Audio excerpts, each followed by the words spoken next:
ஒரு மட்டன் தலை வாங்கியிருக்கேன். அது நல்லா கொத்தி குழம்புக்கு தகுந்த மாதிரி கட் பண்ணி வாங்கிட்டு வந்திருக்கிறேன். இதை நம்ம இன்றைக்கி குழம்பு வைக்கலாம். 4 ஸ்பூன் எண்ணெயை காய வச்சு பட்டை, கிராம்பு, ஏலக்காய், மராட்டி மொக்கு, ஸ்டார் எல்லாமே போட்டு பொரிஞ்சதுக்கப்புறமா 2 கொத்து கருவேப்பிலை போட்டு நான் 2 பெரிய வெங்காயத்தை பொடியாக அரைஞ்சி அதில் போட்டுருக்கேன். இது நல்லா வதக்கி எடுத்துப்போம். வெங்காயம் நல்லா வதங்கி போச்சு.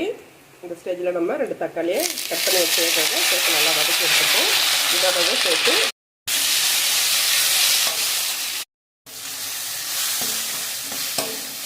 வெங்காயம் தக்காளி எல்லாமே நல்லா வதங்கி போச்சு. இந்த ஸ்டேஜில் 2 பெரிய பூண்டு, ஒரு பெரிய துண்டு இஞ்சி, 4 பச்சை மிளகா, கொஞ்சமாக பெருஞ்சீரகம் போட்டிருக்கேன். மட்டனுங்கிறதால பெருஞ்சீரகம் சேர்த்தா நல்லா மசாலா எல்லாம் நல்லா வதங்கி போச்சு. நம்ம இந்த ஸ்டேஜில் 3 ஸ்பூன் குழம்புத்தூள் போட்டிருக்கேன். தேவையான அளவு தண்ணி விட்டுடலாம். 1 கப்பு தண்ணி எடுத்திருக்கேன்.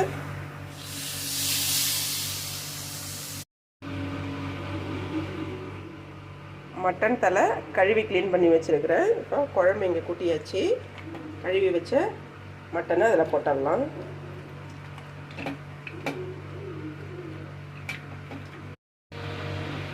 குழம்புக்கு தேவையான அளவு உப்பு.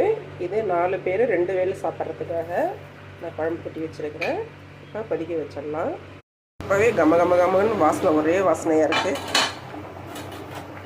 குழம்பு இப்போது நல்லா கொதிக்குது. இந்த ஸ்டேஜில் நம்ம சிம் வச்சுட்டு ஒரு 45 நிமிஷம் சிம்மில் வச்சிடலாம். அதுக்குள்ளார நம்ம பக்கத்தில் சாதம் ரெடி. கொஞ்சமாக வேர்க்கடலை, பச்சை வேர்க்கடலை ஊற வச்சு இதில் போடுறேன். யாருக்கெல்லாம் வேர்க்கடலை பிடிக்குதுன்னு நினைக்கிறீங்களோ அவங்களெல்லாம் ஆட் பண்ணலாம், வேணான்னா விட்டலாம். 45 மினிட்ஸ் வச்சுருக்கேன். ப்ளஸ் இப்போது 300 சிம்மில் வச்சுருக்கேன். பாருங்கள்,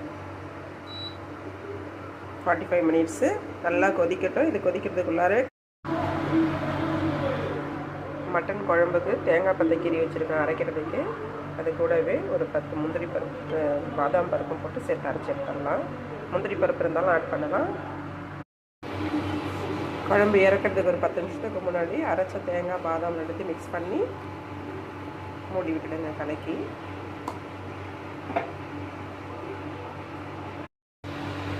குழம்பு 45 மினிட்ஸ் கொதிச்சு முடிஞ்சிடுது.